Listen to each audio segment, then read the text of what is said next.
Hey, it's us. We're here. Yes. It's your Bad Internet Friends podcast, Hey, episode 14. You visual know, podcast. unfortunately, we had to postpone it one day due to a soccer game. But if we had done it yesterday, it would have been the 14th episode on the 14th day. Oh, Missed opportunity. yes. So I am David of Axe Annex, and this is. Ivan of not Axe Annex. Mm-hmm. I am the Nordic Weasel Games guy. That if you're in the chat, you're probably part of the captive audience. That's right. Well, if you're in the chat, statistically, you presumably know at least one of us. If you are Yep. an absolute stranger, then hi. We hope you have a good time. Yes, But please. we would be really curious how you stumbled into this. 100% curious. I have renamed the channel from Axe Annex, which was my old project, to the only thing I'm currently doing on the channel, which is Bad Internet Friends Podcast. So Hey, that's what we're called now. that is Though I commitment. may still put up content that is under Axe Annex, I'll just mention it as such. It's in, what do they call it? Like an affiliate brand. Yeah, that's right. It's just me. Yeah. So, but it's all kind of related anyway. Mm-hmm. Oh, we have a poster. I am no strange, but I am strange. Riddles and riddles. Oh, there we go. Stranger. Mystery solved. Riddles in the deck. So today we are coming in to talk about the solo wargaming experience and why it's good. So good. Yes. And I guess a little bit about just different ways people have done solo. We're going to look at a couple of different games from old to new, and then we'll just kind of see where the chat goes. Maybe talk a little bit about game design. If it turns out to be too long, we may split it into two. So you get 2 episodes for the price of 1. Yeah, game design episode's always fun. And since you didn't pay anything for it, I guess that's like infinite episodes per dollar. It's more money for less money. See, so what you do is you listen to all the episodes, then you sell them on, and now you have an infinite money machine. Yes, yes. Far more efficient than mining bitcoins or whatever the kids are doing these days. All right, so we said hello to Lon Jennings, and we're going to say hi to Skis, who is definitely a random stranger. We don't know him whatsoever, but could be a friend. Sounds a lot like a friend of the show. Yeah, seems like all right. We'll see. I keep being distracted here because the cat is like attacking the curtain, which probably means there's an insect. Lancelot, what are you doing? Well, hopefully it's not a horrifying bug. Yeah, well, either it's really big and gross, in that case I'm okay with him eating it, or it's poisonous, and I don't want him to eat it. Mm-hmm. Or he's just stupid and imagining it. Lancelot, get off of there. Oh my god, cat. I guess I'll kind of start. This is not going to be like the grand history of solo gaming, because that goes back to like a bunch of like old historical stuff, like those old Grant books and stuff like that. Rather, it is going to be kind of the start of like modern solo gaming. So it's a long time where solo gaming was either not really a thing, or it was just a thing you sort of like made up on your own. Yeah, a lot of people saw it as like two-fisting, right? Like, why do I want to play a solo game? I'm just playing by myself, against myself. Yeah. Or even if you did mostly play solo, that was still how you did it. You just kind of played both sides, right? Mm-hmm. But there wasn't, a lot of games didn't have like mechanics to play solo. Certainly there were very few games that were specifically intended for it. And there's been a couple of different games people have suggested for like where it really starts. But I think for a lot, it really started with 2 Hour Wargames. Nuts 5150. The original, I think, was Chain Reaction. I'm not sure. He had like a bunch of different little games, and then it kind of like came together with Chain Reaction and Nuts and all that stuff. And I think a lot of people who are solo gamers, especially like solo skirmish gamers, have like encountered their games at some point. There's like 1,000 of them. They're a big influence on like early, mostly like 5-minute Normandy, honestly. And we played conservatively, I would say like 1,000 games of Nuts and the original 5150. So we got pretty into the system and through it and out on the other side. But it was always, because there's kind of 2 components to how he did solo. The first was that you had these like reaction rules, so that when you play the game, and sometimes it feels online like nobody understands how they work. But the short version is that when certain things happen, like you see an enemy or you shoot at somebody or they shoot at you or whatever, there's a reaction test you take and you roll, and different things can happen. And some of the games, it depends on like what kind of soldier it is or what kind of alien it is or whatever. So there's like unpredictable things that can happen. And the same system is also used for like you would determine like what the enemy does. If they roll, you roll 2 dice and compare it to like their stat, which is how good they are. Rep, it's called. And like if they pass both, they're usually more aggressive. If they pass one of the dice, they might like hang back and shoot, or they might try to flank you. And if they fail them, they might stick around where they are. So it was essentially like a dice-based AI, but it was very kind of like open-ended. There was definitely like a lot of interpretation of like, okay, what does it mean exactly for them to like outflank you, depending on like what your actual table situation is, because it was very sort of, it wasn't tied into like a bunch of conditions. It was meant to be very simple. The other piece of it was that the way the game worked, a lot of times when you played, you would be up against maybe a single enemy squad, and they would potentially get reinforcements as you were playing. So you might run into a tank, or you might run into, a bunch of infantry, or it might just be like one squad, and that's all you're dealing with. And in some missions, you would have essentially blips where there would be, I think they call them possible enemy forces, and they kind of move around randomly. And when you spot one of them, it can turn out that's like an enemy squad or a vehicle, or like some dudes in a trench or something, or a space tank, or some space infantry, or some space dudes in a space trench. If you're playing 5150, it all kind of works the same across the different games. So that's the basic idea of it. That there is like some unpredictable elements to how the enemy acts, which is diced for. And as you play, those games usually don't have very many specific scenarios. The idea is that you kind of set up, you have a basic mission you're trying to do, but the enemies you encounter can kind of vary. And sometimes it'll be just like a quick battle that you send in a squad of your guys, and there's just one squad of theirs, and you kind of drive them off. And sometimes you run into like an entire like tank platoon, and are just kind of fucked. You have to run away or hope you can get some reinforcements. And the games always had this quality where they were kind of written like they could be played player versus player, which we did quite a bit, or you could play them solo against like the system, or he would always like talk about how you could play together, but it was mostly just like it's the same as like what I used to do, which is just you split the troops between you. So like we're sitting down to play nuts together. It just means I have 5 guys, you have 5 guys, and then we play together. But it was not like specifically a cooperative game beyond that. Now he's done a ton of other stuff, some stuff which is more RPG oriented, some stuff which is very like military. He adopted the rules to a bunch of stuff. But that was kind of the basics of 2 Hour Wargames and the chain reaction system. I think that's kind of like where solo gaming in the modern incarnation kind of like spreads out from, because like then it started kind of picking up, and with COVID, obviously like everyone was stuck at home, usually with people who didn't play war games. So you had to okay, what has he done? Okay, that is a big bug. We're gonna have to have a quick break here. Oh snap, bug break. All right, while Ivan is battling the bug, may he be victorious or forever rest in Valhalla, I will talk about what do we got here? Earth texture. Vejo's earth texture. Horrific stuff. I love it. I like to spread it with a spoon. Spoon like this. Sometimes I'll use like an old like nylon brush to spread it, but I hate it. It's a spoon. The spatula I love. Oh, there he is. He lived. Yes. I trapped it in a plastic container. Yes. I was just going to let you take over, because I think that was kind of the end of the 2 Hour Wargames. Oh, okay. Segment. So, like, it was kind of like that's where a lot of certainly players, but also a lot of people who would then spring off and design like the next wave of solo games. That's kind of where they got their start from, because it also started showing up. Like people would talk about it on like RPG.net or stuff like that. So it's kind of spread out across different areas and different groups. Do Canadians have a different idea of what a spoon is? No, sometimes words escape me. And it's kind of spoon-like, though. I mean, it's not that far off from a spoon, right? It's just kind of. You probably can't eat soup with it, but you could still scoop. Yeah, you could have ice cream for sure. You could eat ice cream with this. You may have to like hustle at it. Like you can't wait too long. Okay, I got 2 questions for 2 Hours Wargames. Mm-hmm. The first one is it true that basically you could just roll the dice and it will keep playing itself?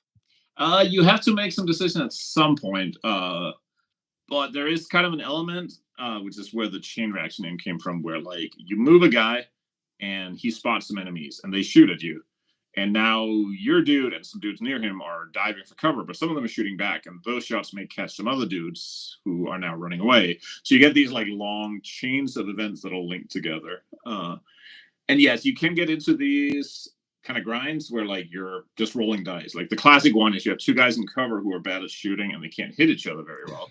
So I shoot at you and miss. Then you roll for reactions and shoot back and miss. Then I roll for reaction. That could go on like for a while.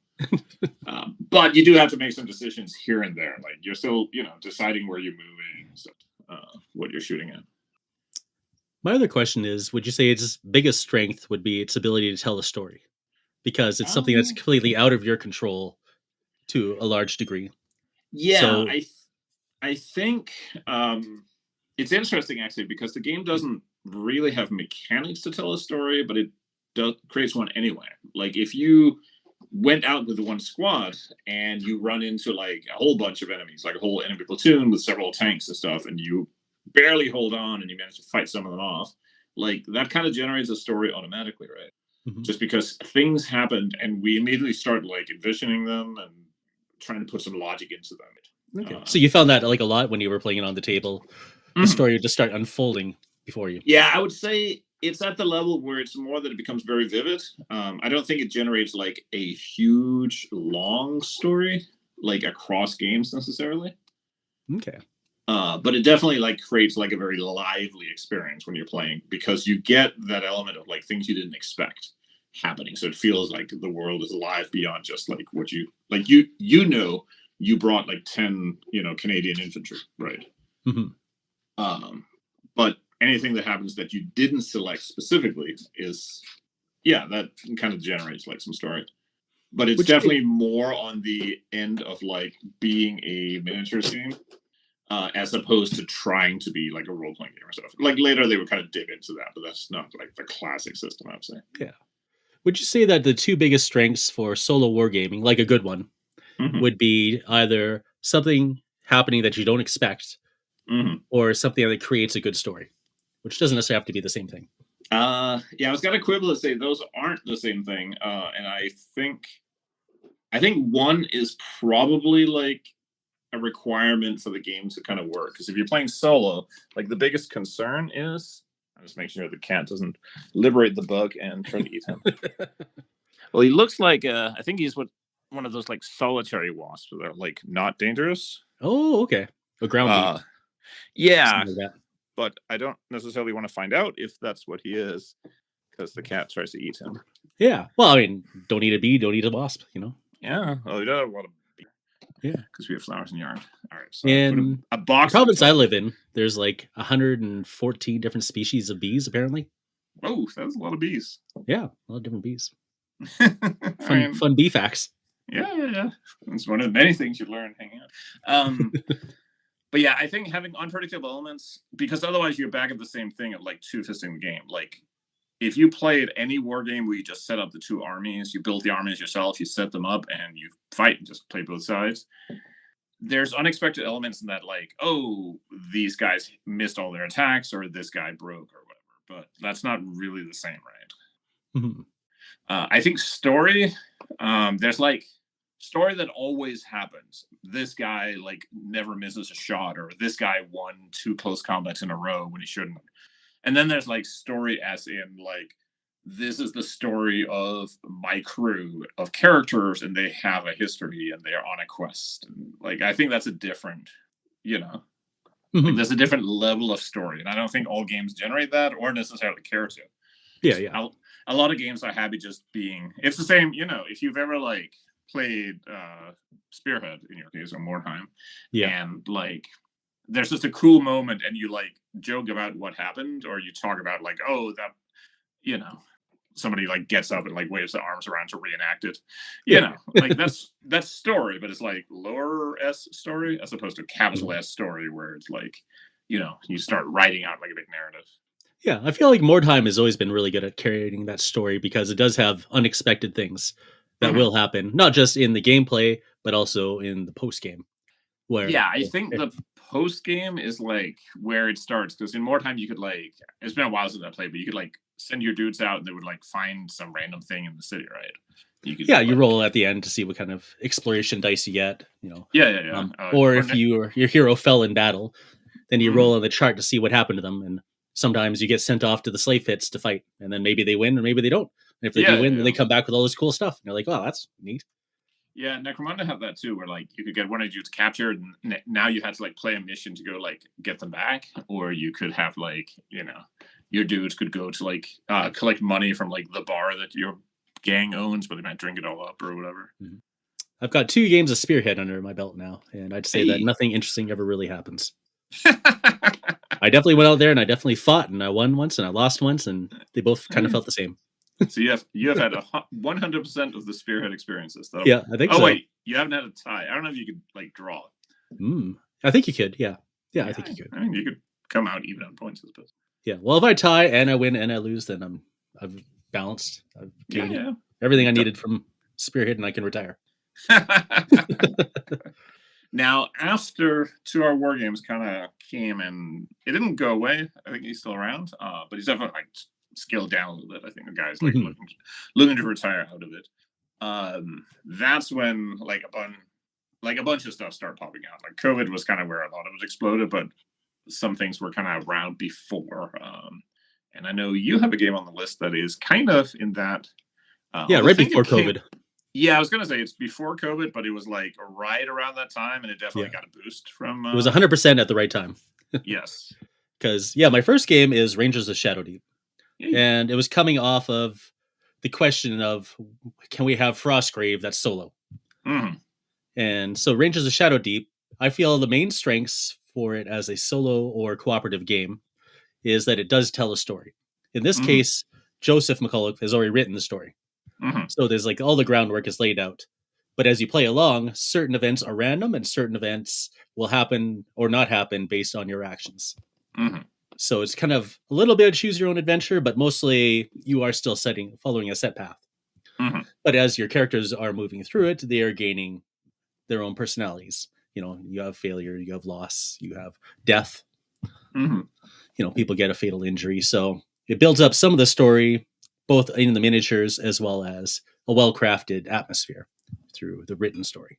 Yeah, it's really like it's almost like people always try to like cross like RPG ideas into war games and the other way around. And it's very much like it's like an RPG campaign, right? That you're just battling through in miniature. You have like scenarios where you encounter something specific happens and you fight certain creatures and stuff. The missions all like very bespoke. Like they don't really feel the same. They're not randomly generated. They're specific encounters that you have. It has that feeling of like McCall is like game mastering for you. Yeah, exactly. You're railroaded, but it's not a bad thing. Yeah. I mean, in the end, like the guy planned that you're going to have to fight 7 spiders. So you got to go somewhere where there is 7 spiders. Yep. That's right. There's the old in RPG talk. There's a term called quantum ogres, which is that, or sometimes quantum bears. It's like you are in the forest. You see 3 paths, but no matter which path you take, you encounter the same 2 ogres. Oh yes. So the ogres exist. Ogres. Yep. So it's kind of the same sort of thing. But it's like the opposite of the 2 Hour Wargames approach, right? Because in 2 Hour Wargames, there's no set scenarios. You are always up against like randomly generated enemies based on like who you're fighting or what war it is or whatever. So it's like the exact opposite. Instead of everything being random, everything is like set. Or not everything, but you know what I mean. Yeah. It's pretty well set. It could be a different playthrough experience every time, but the story will continue to be the same unless you die.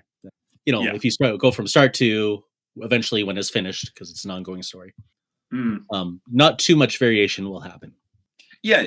It's like a very specific kind of experience, but it's the same as like buying like a D&D module and playing through that. Yeah, and it does add some unexpected events. So you have to investigate clues and then roll on charts afterwards. And depending on the clue results you find will influence what you find as your results, which will give you different clues to build up a different story. So you don't always get the same kind of clues or the same kind of outcome that way. Yeah. And they also have battle events that happen after every round. So you draw a card and the card will tell you what event is going to happen. And so those will always be randomized as well. So, some variation, but mostly it's a set path. Yeah. And so when I look at these kinds of games like 2 Hour Wargames or Rangers of Shadowdeep, I think, can you apply these to any game? So if you want to make any game a solo game, like how much work would it take?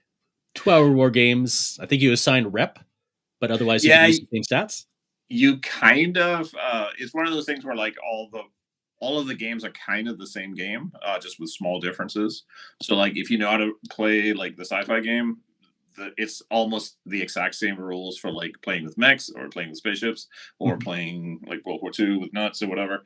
So yeah, like it's very easy, and people have done that, but they've adapted to all kinds of stuff, and he's adapted to all kinds of stuff. It's like a colonial version, and it's like I think there's even like a ranked flank game. They all kind of use the same mechanics, so it's very easily adaptable in that sense. But because it is so abstract, it can also feel a little like things don't feel all that specific. Like there's a like space soldier with a laser rifle doesn't feel real different from like a World War II soldier with a bolt action, you know. Because it is so heavy on the abstraction, which is one of those win some, lose some things. The more easy it is to adapt, sometimes the more like generic I think it'll feel. And while Ranger's Shadow Ape is very specific, so certain things you could adapt. The way the AI is written is fairly adaptable to just about any miniatures game, because it's you have like a shooter or you have a fighter, you know, basically is what it comes down to. Yeah. In a sci-fi game, you're gonna have lots of shooters, probably less fighters, but and it's like a flowchart. If then do X. Right? Yeah, exactly. Which is, you know, the easy way to do it, which is nice. It's Well, so that's the other part, which because in 2 Hour Wargames you roll for the reaction. I forget if it's like by squad or character or whatever. But the basic idea is that it's random. There's just like 3 possible outcomes they can have, and they're very kind of conditional. So like one result will be like if outnumbering the enemy, then advance. If not, stay in cover. You know, like that's kind of. But it is random and unpredictable, so you can have situations where like an enemy has like they have you outnumbered, but they decide to like hang back for a while, which is realistic. Like those things can happen, and even a human player might do that because they, in their head, they might not think it's as good a situation as you think it is. But it can also lead to like weird situations. You know, like maybe they just never advance on the objective. Like, no, we're not ready. Yeah. They're just not feeling it, which is maybe fine. Like you run into a whole tank platoon and they don't attack you. That would be memorable. Whereas with the sort of flowchart approach, like you always know they're going to do something, you know, and it's predictable, which means you can kind of anticipate it, but also, you know, it moves quickly because you don't have to roll and check for each thing. You just kind of like if you memorize how the like fighter AI works, you can go through that like real fast. You know what they're doing. Yeah, typically it'll make sense in the situation of why you're there, what's happening, what they're doing. It also helps sense. That those scenarios are like not that sprawling. Like they're each about like a specific situation and thing. So you don't have to have like he doesn't have to have rules for like a special flow chart for like if the spider is riding a horse card. The spiders don't have horse cards in those scenarios, you know. So you can avoid some of the like trouble and complexity by narrowing down like the range of options.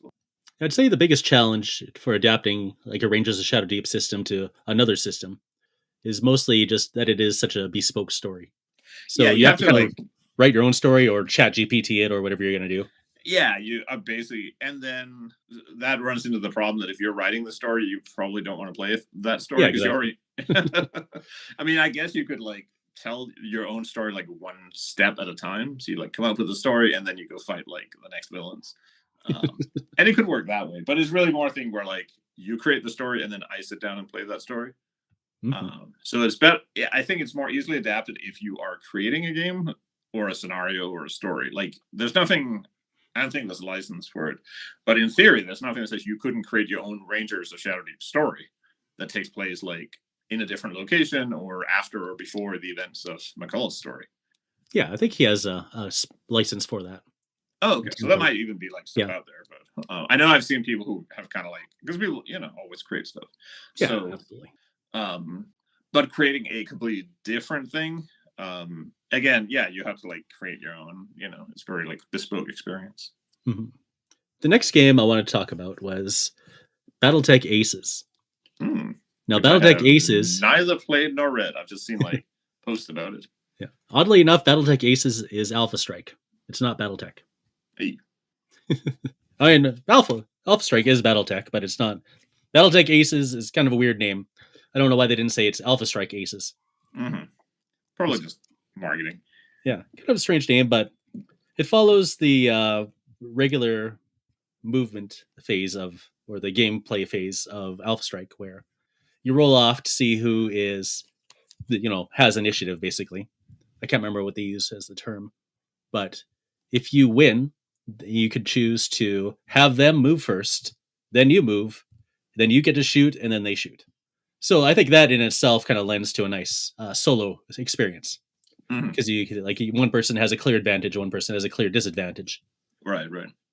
And their decision tree is very interesting. They use cards. So each mech is assigned a role on the master unit list. So if it's a striker, then it draws from the striker deck. And so you assign the cards off the top of the pile to each of the mechs that you have. This one's a brawler. And then they have a number on them. And the numbers will decide, or say who's going to go first and second. So this one's 781, they're going second. 195 is going first. And then they go into like a complex movement tree. I don't know if you can read that. It's like in a shiny sleeve. Yeah. People who are not watching on their phone can probably read it just fine. Yeah. So it's going to give you the move phase first, and then the combat phase. And typically they have 4 or 5 options of what kind of movement they're going to do based on which one makes sense. So if they're going first, say this brawler is going to jump 16 inches to the nearest enemy, and no enemies in line of sight or wood/cover from most enemies. So it gives them, that's what this unit wants to do. It wants to jump towards the nearest enemy as long as there's no enemies in line of sight. And it wants to get into woods or cover from the most enemies. Right. And then in combat phase, it'll say, what its priority target is. So it'll say the closest range, can destroy, no cover, target modifier number, and then nearest. So it'll go through like each one, which one is the best for that target. So it takes away a lot of the decision making you have to do on the decision. Yeah.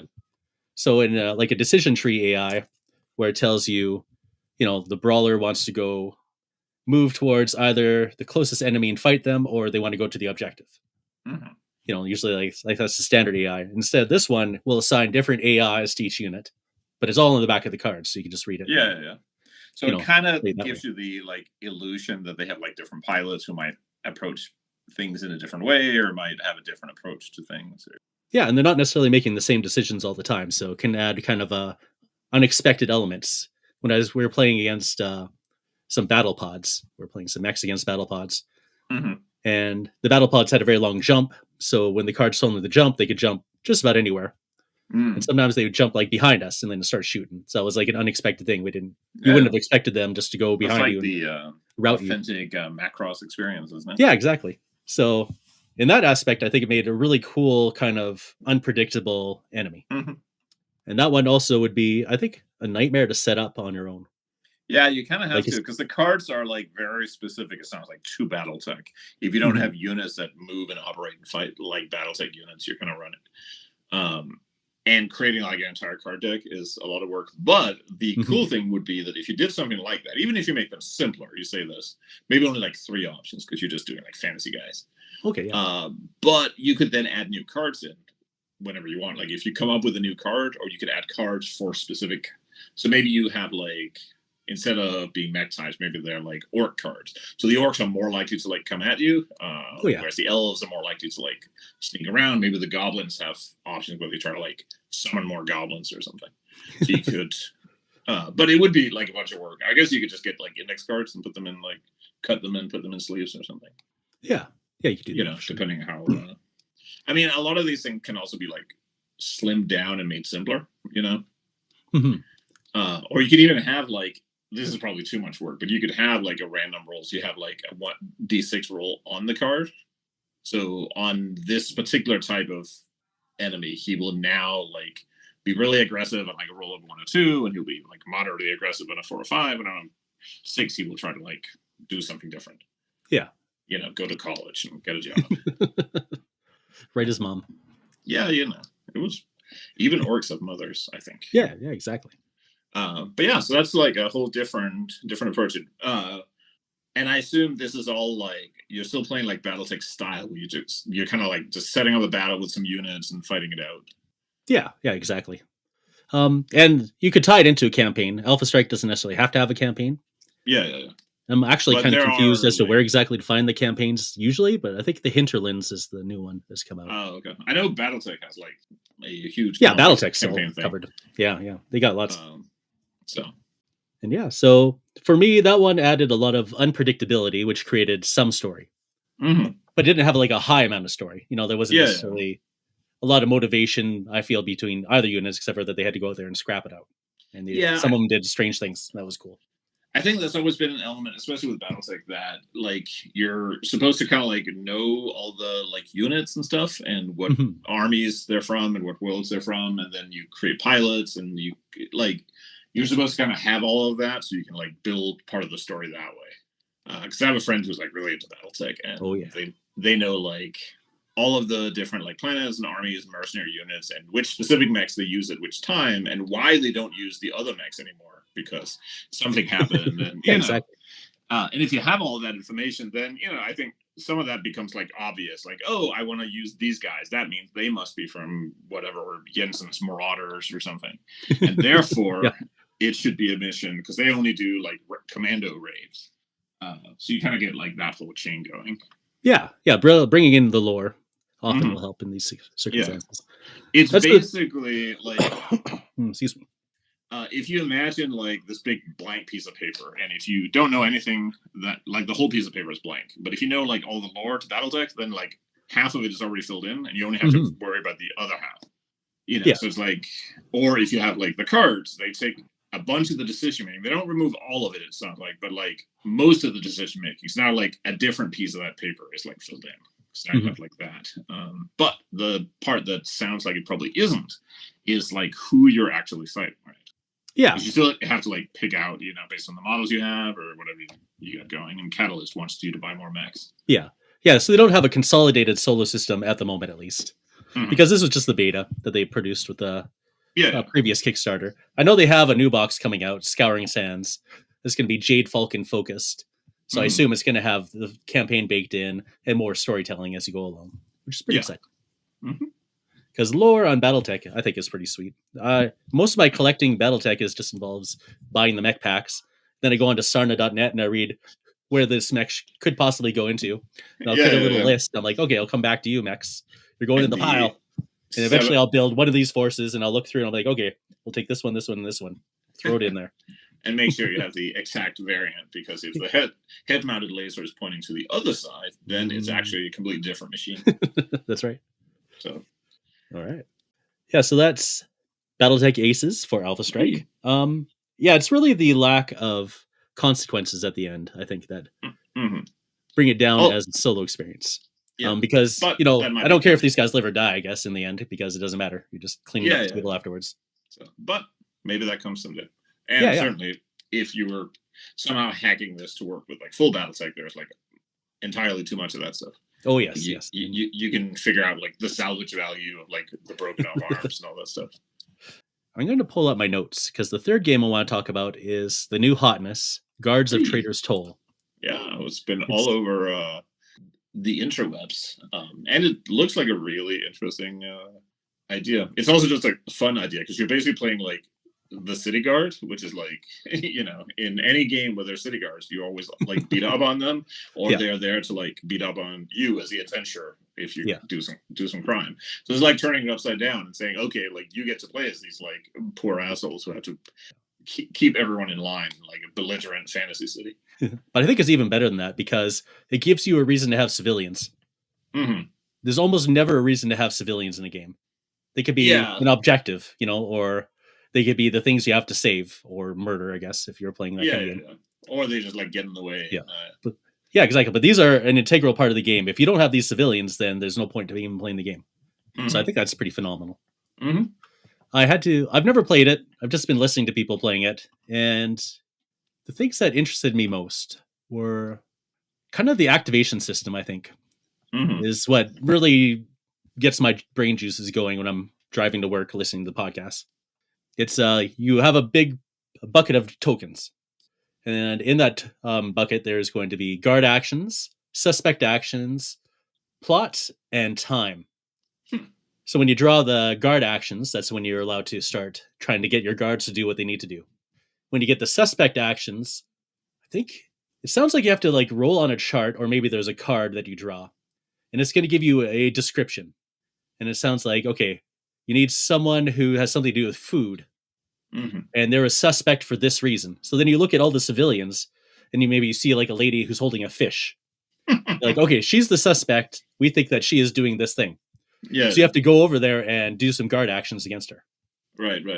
Yeah. Then the plot tokens will add a random battle event, basically, in most war games. In this case, it's mostly civilians getting all uppity on something, or maybe a fire breaks out. Some sort of like kind of city related event is going to happen. And then your time tokens, you have 3. And when you pull the 3rd time token, it's over. So that's your turn. Ooh, so you never know, how much time you have to all these, to work through all these actions. And you're battling against not just time, but dissidents. Yeah, dissidents. And the higher the dissidents goes, the closer you are to failing the mission. You can balance it out by getting coins. So, being rewarded or rolling certain dice can give you coins to help you balance out against that dissidence. So it adds like a lot of moving parts all at once. Yeah. And when I first read it, I thought it sounded way too complicated. I'm like, I don't think this would be a particularly great game. There's like way too much going on. But as I listen to people playing it, like the hobby homies, everything just kind of clicks into place. And I think this would be a very easy system to implement into a lot of games. Because it's a simple concept overall. You're just drawing shits to see what happens. Yeah, and you can mess with. That's one of the things. I usually call that a lever when you're designing things. Anything you can like then assign things to. Because if you have time tokens in your bag, now you can modify like how many of them are in the bag. You can modify if any of them gets added or removed, or if things happen on a certain number of tokens, time tokens, or like you just have like so many things you can like glue on to that when you're making a scenario. Yeah, it feels like a board game. Oh no, sorry, it doesn't feel. It sounds like a board game when I listen to it, but an interesting board game because you have lots of terrain and miniatures. Unlike regular board games, who are boring and lame. Yeah, you just sit around a table and do whatever. Nobody has time for that. I'll just say hi to Mini Warmutt. Hey. No problems being late. Yeah. Everyone is late to something. Yeah, they're going to make one, which I think is a chit-based system. Oh. But maybe not. Maybe they're going to make a civilian. Maybe they're going to make a pie. I don't know. Maybe they're going to make a game where you play as the food that the old lady was carrying around. That's right. So very small decision space, but interesting nonetheless. And the starter box is a phenomenal value. Yeah, I was seeing. At first, I got, because you always see when there's like a game that comes out with a bunch of miniatures, you get the assumption, or you wonder how many people are kickstarting just to get the miniatures. Yeah, and I thought it was like that at first, but then I started hearing a little bit more about it. And like, oh, okay, this is actually like both really creative and like fun, but also, like an actual interesting game there. So, the only thing I would say doesn't really tickle my fancy as much is the bespoke dice. Because I understand it's an integral part of the system. You can't just make your guards do things. You have to roll the dice, and based on what the dice say is what you're allowed to do with those guards. And maybe they're not even going to do the right thing. Yeah. So you're kind of managing like a squad of idiots. Yeah, exactly. Grimdark is the pie. Yeah, perfect. Grimdark pie sounds not so tasty. Yeah, that might be full of like goblin bits or something. It's the Brussels sprout pie of Grimdark. The other green meat. The other green meat. All right. Well, that I think wraps up what I had to say about well, that's kind of the systems that seem cool. Yeah, this isn't really intended as like a comprehensive. We'll be here fucking all night. Yeah. More just like a slice of like different ways people have kind of done this and like done it over time and different approaches to things. But it's kind of interesting because one of the things I'd written down on my little snippet here to talk about solo design is the approach of the AI. It's like one of the first things you kind of have to figure out. Like, how does the enemy decide what to do? And I always kind of suspect that like probably a third of the players just ignore that anyway, and they just like do whatever. They basically two-fisted and do whatever. Like when I did like parsecs and leaks, it's kind of a flowchart, I guess, where it's more like, okay, if an enemy is like this, then in certain situations they should do something like this. So, like if they are aggressive, they will advance on you and try to stick to cover. And there's kind of like, it's like a sliding scale when you do that, of like, on one end, you can be very like, if they are within 12 inches and line of sight of enemies, but more than 6 inches from cover, unless facing enemies with laser, like you can put as many conditions on it as you want. And on the other end, it's like very simple, like they will advance in cover and try to get a good shot. And then the player is kind of left to like interpret what that means for the specific situation. Which is funny because that's the thing that people like sometimes feel like very strongly about. Like some people very much want the game to like make all the decisions, and some people are fine like interjecting like their own interpretation or their own like, what does that mean in the given situation? Like you'll sometimes see posts from people who like are very proud of the fact that they don't let the take stupid moves for the AI or something. And some people prefer like being able to outwit the system like it's a computer game or something. So it's not really like a right or wrong answer. You can do like the Two Hour Wargame solution with having like some games will have like just a table you roll on. Some will have cards. I think what is the Skyrim one called Arms or something that has like a flowchart system. Actually, it feels a lot in conception. It's very similar to the Rangers system. Oh, okay. Where it's like if X, then do Y, then you kind of move down. There's like 3 or 4 like steps or something. If you want to pop up Jennings' comment, because it's kind of apropos of, so I'm going for a guideline rather than a flowchart. I myself tend to do what makes most sense. I'll be doing a more enemy personality description to guide the AI. I think that works really well, because I think it also allows players to like inject a little bit of interpretation in it. Like if they are playing, and they will have an idea of what it means for an enemy to be aggressive in like a specific situation, or playing tactically or defensively or something. There's also, of course, there's like a complexity to it, because you could have a game where like if it's a World War II game, then all the dudes with the rifles have a different AI, and the guy with the machine gun, and the guy with the pistol. You can like make that as complicated as you want, but I think for a lot of people, if there's more than just like one sheet of paper or like a couple of cards, it starts getting like out of hand. Trying to handle all of that stuff. It's also, you start kind of realizing there's like a limit to how many things you can account for. Because like, let's say like you have your flowchart and your infantry is supposed to advance towards the next position and cover towards the objective. But if there is a huge space tank like watching them, maybe they should be responding differently. But like you can go mad trying to account for like every possible, one thing I did in a couple of older games was put in basically you sort of, whenever you're making a risky move, you can sort of assign like how willing is the enemy to take risks, and you just roll a d6. So if they're like orcs or something, maybe it's a 5, and any roll of 1 to 5, they will take the risky option. But on a 6, they will actually like do the cautious one. Then maybe elves, it's a 2, so they're more likely to pick cautious option. Like you can have a couple of like sort of simple mechanics like that to like let the player decide. And in the end, you could probably just like roll like odds and evens, But there's also like all, because when you move, like if you take like one squad of dudes, you're moving them, you're gonna be making like 1,000 little decisions. Like, do I put this guy like on this side of the rock or on the other side of the rock?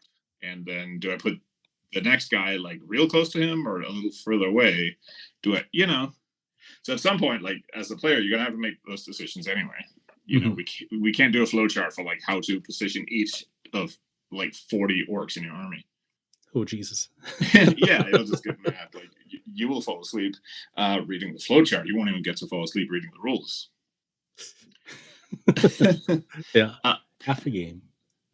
Which kind of leads into this is a mantra that I have repeated often, and some people don't really like, but it is that a solo game, in my humble opinion, should be like 10% simpler than if you were writing it to be played with somebody. Because if you're playing it solo, you are going to have to manage all of it on your own. So if like there's 7 steps to close combat and it's easy to miss one of them, guess what? Your player will probably miss one of them. If there's a bunch of different actions to take, again, not only do you have to figure out how the AI handles those actions, but you also have to, as a player, just remember they exist at all. So in general, and I think I've said it before, but like I get really discouraged if I am playing a game solo and I realize like I screwed up the rules. That really, really bugs me. So I, if you can look at like the level of complexity you would design a game for if you're designing it to be played with two people, because even if both people don't know the rules that way, you're still going to be like reminding each other of like, because you're going to remember like different things. Or if you forget to like take a morale check, your opponent will remind you. So take like that level and then ratchet down by like 10% or so. And that is usually, in my experience, the better level to be at for a solo game. Because again, you're just going to have one person. And especially if it's a game where there's a lot of setup. Like people sometimes comment if you're playing like Parsecs, you spend like as much time like setting up and resolving afterwards that you ever do like moving dudes around. Yep. So, which is intentional, but if that's the case, again, like the rules have to be kind of on the simpler side because you're going to be spending a lot of time doing other stuff as well, pawing for the book and stuff. So keep it kind of simple. The third point is kind of back to what you're saying about story. And I found like the simplest trick. I think I've mentioned it before when we've talked, but it's hooks. So a hook is anything that you can that tie one part of the game into a different part of the game. So the classic example is in 5 Leagues that when you win a battle, you go to a table that where you roll to see if you find something like the enemy camp. And one of the things you might find is some prisoners. And then there's a little subtable, and those prisoners might give you some information. And that information might send you back to a city to take on a contract. And that contract, when you go to do that, you have to travel to a location, and that location can spawn like a new quest. So different elements of the game will connect back into a different part of the rules.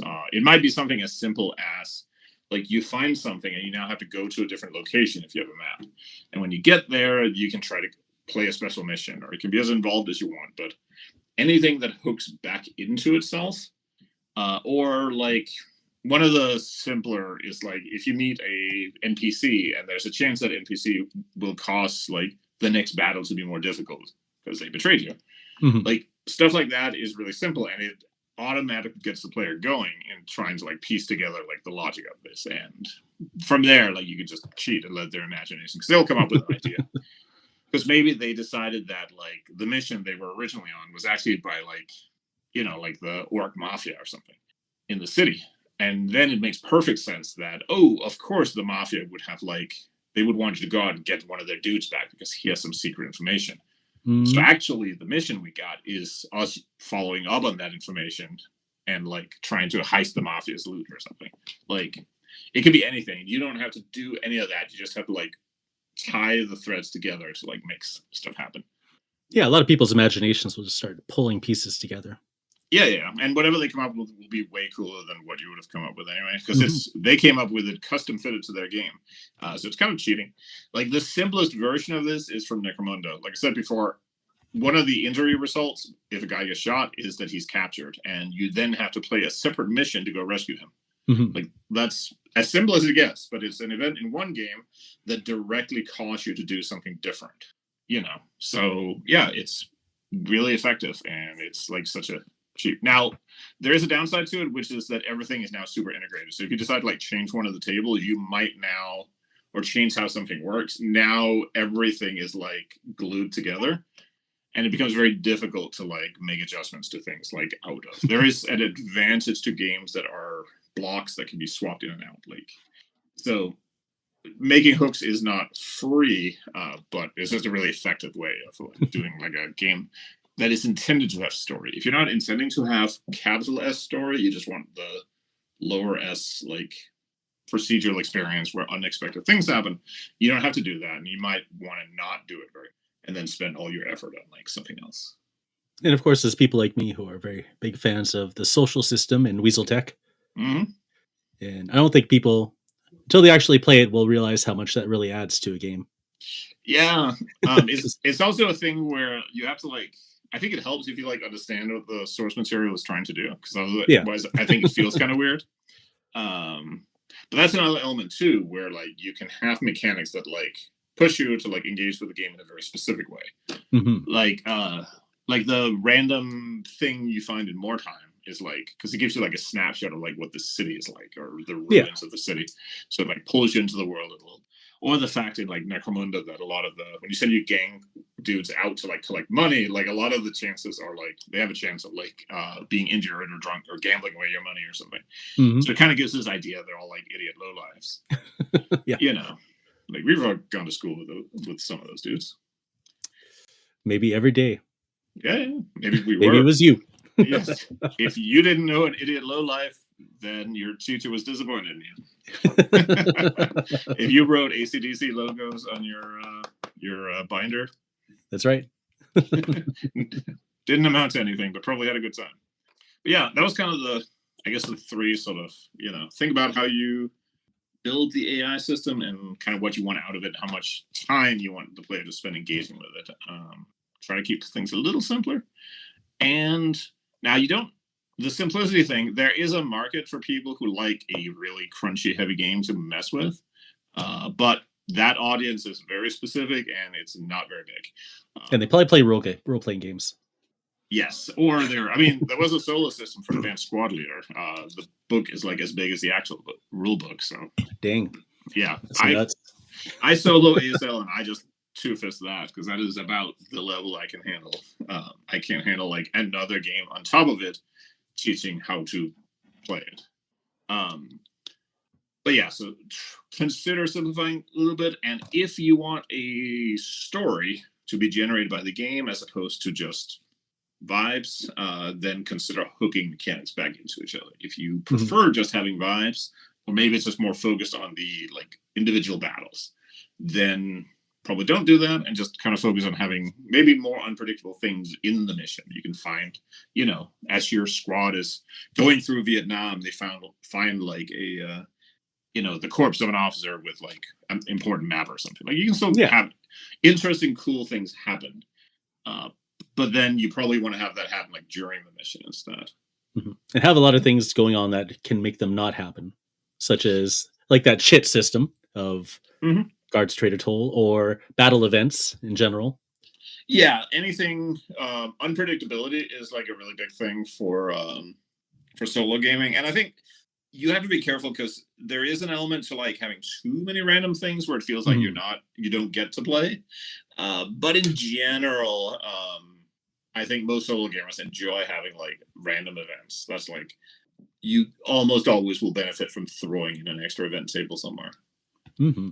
Especially if you can because you can parcel out a little bit. So you might have like one during battles and you have one table before and one after or something like that. And you can have like, it's okay in a solo game. Minimud is mentioning like the dice were mean to him. And sometimes like in a solo game, it can be totally okay to lose and get your ass kicked because something unexpected happens. Like you don't necessarily want to have all the time, but sometimes it's fun because I think everyone has had that experience when you're playing a role-playing game and you realize that the GM kind of just wants you to win because they just want these characters to go on and tell their story. And there's a different feeling to like a story that you truly don't know how it's going to end because 200 gene stealers might show up and eat everybody. So there's definitely like a value to that. Again, it depends on like what you're trying to. Some solo games are very much about trying to win, and some solo games are more like they just assume you'll keep playing. Like Parsecs, it's pretty hard to like bomb out so badly that your campaign is dead. You're just kind of meant to keep going. Yeah, I don't think I've actually heard of anyone happening. No, I've seen people like story points help. Yeah. Like sometimes people will get their ass kicked and they'll just decide like, oh, okay, that must have meant they all got like eaten by bugs or something. But by the rules, it's pretty hard to make it happen. I've heard a lot more people getting mangled trying to get started in 5 leagues because they head to the nearest dungeon and find like 200 skeletons. Yeah. We had hardest game Ash ever played. That was like an evolution of like from start to finish. So he's kind of like came to terms with it and started realizing. But that's also one of those things where it's like, how much do you tell people like how to play the game, or do you just let them figure it out? Yeah, So there's a value to both. But that's kind of like the extent I have. I feel like this is a topic we can probably go like into super detail with. But that's probably also like for a second episode down the road because we're burning up to an hour or so. Yeah. I do have one last question though before Yeah. we head off. Let's touch base. So yeah, many more of what I was just talking about is OPR Star Quest. Hmm. That game, solo or cooperative, Hmm. and it's cool in the fact that the app will generate what enemies you're going to face, Hmm. but you build an army list of those enemies first. So you're only playing against miniatures you have. Yeah, and you Which almost is very have cool. to in a case like that. Yeah. So you never know what you're going to face, but you always know what you're going to face. It's Yeah, going to be your it's from your gaming shelf. yeah, Uh, yeah. And I which think is that's a pretty cool. cool system. Yeah, there was some game I've ripped this idea up a few times, but there is some game I had seen. There was a little RPG, and it was the idea was you put like 6 monsters on a list, and you when the players like go into the next dungeon, you roll a d6, and you just count from the top. Then you strike that monster out and add a new monster at the bottom. Oh yeah, yeah. And then you just keep going. So each time you roll a d6, and it was the same. Like if you write like 6 people you can meet while traveling, and then when they meet one of them, you strike him out, and then you put a new guy. So it just keeps going. Nice. So yeah, it was a really cool idea, and it's very simple to do. You can do that on your own. You know, you can adapt it to anything you want. You could even have them like, if you had like a campaign where you travel around a map, you could have like little index cards for like each spot on the map, and they all have their own little tables. You just keep Nice. So yeah. Yeah, okay, so my question though, before we Mhm. wrapped it, was Elf Knight Pike Sword. Yeah. You have considered solo. I have. It was actually a promise, and then I realized that I was going to have to tackle that. Like, have you So, decided like any systems so far that seem like good contenders? No, nothing set in stone. yeah, what I'm leaning towards is that it will be mostly a flowcharty thing, but you will make a couple of rolls to determine.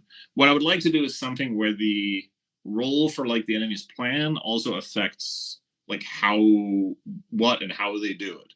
So like there is a possibility that this is again like ideally like, but it would be Mhm. cool if they're gonna try to like advance to hold the middle of the field, but then that means there's a chance now each turn and it increases that there will be more troops arriving on the flanks because that's the point of them doing that, or they will hang back and hold the line, and that means that their missile troops get more ammo or something like that. So like Okay. the way they approach the battle will also affect like how they do. But I need to. The problem is that it has to scale from like 5 guys to like however 40, and not all having like a dragon show as reinforcements is cooler if you have like a lot of troops to fight the dragon with. Hmm. So it's possibly maybe a little simpler than that. We'll see. I also have some ideas for like game mastered mode that I'm really excited about, Ooh. but that's the opposite of solo. Although it could be played with one player and a game master, or you could game master for yourself, I suppose. I used to do that when I was a kid. If my friends weren't home and I wanted to play RPGs, I would just like roll some characters and then I would like have them fight in a dungeon or something. Nice. So yeah. I remember I had a D&D book that had like a solo adventure built into it. Yeah, that was like Like you start off as a prisoner, then you had to go through like the hallways and you could meet people and they'd come with you. It was I kind of was like like that when I was a kid. yeah, it was kind of like one of those like fighting fantasy in those. Yeah, this one is actually had. I remember it had miniatures and it had like a little red booklets that you put Oh, stuff okay. into. It was a long time ago, and I had to hide it, and I don't really remember what it was anymore. It's a terrible fate. Yeah. Mini warm-ups asked, will this only be in PDF? I would like to get it done up to do print on demand. The problem is I want to make sure that there is not a pile of errors that are like lurking out there. Also, there's some questions right now about because drive-through have talked about like having to increase the prices for print on demand quite a bit because of paper prices. Right. You want our paper, huh? Yeah. Get a pay. We can have it print. I have some like old index cards. We can like send them, and they can print the book in like pocket format. Yeah. This will be the recession size Wargaming book. So it's a question of because there's like the way it works with the print on demand is that you pay like per copy, and it's a lot more than you would pay for like a real print. Because you're only printing them on demand instead of printing like 1,000. So the margin is like razor thin on that. So I need to find out if like because I'd like to like at least like earn $1 off it. Mm-hmm. So I need to find out if it's actually like viable or not. And if we do a print on demand, then obviously there needs to be like a little more flair. It can still be pretty guerrilla because it's a war game, but do need a couple of photographs or something. Yeah, sexy it So up a little. I mean, it does have elf on the name, so it has to be, yeah, we beautiful. have to have some big titty elves in there. Yeah. And yeah, you can get it printed yourself, or you can send it. So like if you're stateside, you can send it to. I always use Print Me One. It's one of those websites. There's a couple of them, but you can upload it and they'll just print it for you and mail it to you. They do like a nice spiral bound and stuff. I just want to make sure first and foremost that like all of the inevitable like bugs and errors, or as many of them as possible, have been ironed out. And there were a couple. I know like I cut lizard men because I was just trying to get the book done. So there's like one or two more armies and some more spells that need doing. So yeah, consideration. I will admit there's just a huge advantage to sticking with PDF and letting people do books prints themselves. Just because I really want to be able to like update books and add to them. That's kind of like the new vibe. And that obviously runs into a problem that if you bought the print version, then you're stuck with like that version. So I don't know. Maybe that's not actually a concern, but that's the rationale. I hope that makes sense. They bought version 1, and we're all working on 1.5 now. Yeah. That was old thinking. Point and laugh at that dude when he shows up. Ledanto asks, "Is there cake left?" Because he arrived late, and I think he knows that the cake is a lie, so we don't have to answer that question. Yes. I guess any like final questions before I complain a little bit about Roguehammer. You're gonna complain about Roguehammer? I'm mostly just gonna bemoan my fate because I spent like 2 days doing literally nothing from I got out of bed until I got done, just like pouring through old 40k army lists and books and creating unit stats. And after a while, it just starts becoming because there's so many like units that are like close combat dudes with pistols, so you have to like make sure that the stats are not exactly identical or create a new ability for some of them, and it gets a lot, and you have to. So I'm going slightly mad doing it. The good news is that the amount of army stuff in there is going to be absolutely bananas because it is going to try and capture. The goal was to capture every army list thing that was in either Rogue Trader, 2nd edition, a couple of selected from 3rd edition, plus a few things of my own, like the hired guns list and the rebels and dissidents list, including some things that like existed but like didn't ever go anywhere. So there will be a separate like orc renegade list, freebooter list. So it'll be a lot. Plus there will be some expanded armies that will definitely not feature like popular sci-fi stuff, but I need to make sure that there's enough units to make something out of them. So I have some ideas, but it would be cool to have like I'm not saying that you could have like the Doctor and Darth Vader like fighting the Tyranids, but if that was a thing, that would be kind of cool. Could happen. Yeah. Or there was a question on the Hobby Homies Patreon that was, what is your absolute most favorite faction, like ever in any game? Any game ever. Okay. I assume this means like a tabletop game then. Well, yeah. I think. Okay. I'm going to be really boring and say that it is, if it is a faction just in its like whole conception, it was, for anyone who's played Warzone or Mutant Chronicles, it was Bauhaus, which were like the Germans. Otherwise, it's just Imperial Guard in 40k. I always vote for the regular humans with the big artillery. Okay. When you see the Imperial Guard in your head, are you seeing like any specific kinds, or is it just the Imperial Guard? Like the guys, they got hats on? Nope. It is very specific. Okay. It is the original metal Acadian shock troops from 2nd edition with the red helmet, or they had red helmets and like the red lasguns. Okay. And like they had kind of like spotted camouflage. Those original metal models. That and the original metal Catachan before the really shitty plastics. Oh, yes. Those two. Now, there's lots of other really great, like the Valhounds, the Steel Legions. There's been lots of great Imperial Guard minis. Like almost every Guard mini has been great. But like the platonic ideal of the Imperial Guard to me is that metal. And it is both because they were really good. Okay. But it is also because the first White Dwarf I ever read was 182, where that box came out and had the rules for them. And I read it before knowing what Warhammer really was. And I was like, these guys must be the coolest dudes in the world. Nice. So, yes. Metal Acadian shock troops with the red helmets and red lasers. That is the shit.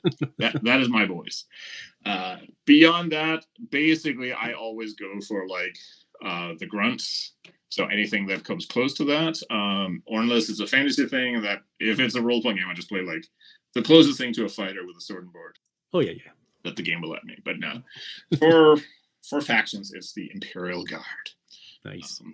So Warmut says, "Cool, you have Slammer available." Yes, I was really excited about that. We are working on some ideas to like probably touch up the original rules a little, and then figure out what a true second edition might look like. But I was really excited about just like getting it back out there and making it available to people. The website had essentially like disintegrated into. It was one of those things where I think the service that it was originally hosted on had like technically stopped working, but the server was still running somewhere. And then one day it was just gone. So yeah, we are talking about like tidying it up, slimming down like some of the modifiers and just making things a little more distinct and a little cooler. And then see what like a real second edition could look like. Nice. So, but yeah, that's totally a thing. Yeah, that's about like all I got. I guess any final questions from the folks in the chat? All like 5 of you. Yeah, takes about 7 seconds roughly to catch up. Yeah. Oh, you're up to 670 subscribers. Look at you go. Yeah, I've been spamming shorts because Restream will just automatically make shorts. I'm like, well, I'll just take advantage of that then. Oh, okay, yeah, shorts. In that case. And then I learned how to edit it so that you're not tiny Ivan. I can make you into regular size Ivan. Yeah.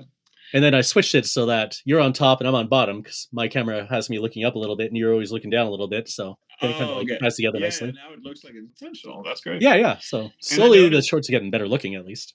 Yeah. I noticed that in the shorts, because it's cut down to only 10 seconds, I only say the word like 200 times. So that's that also feels better.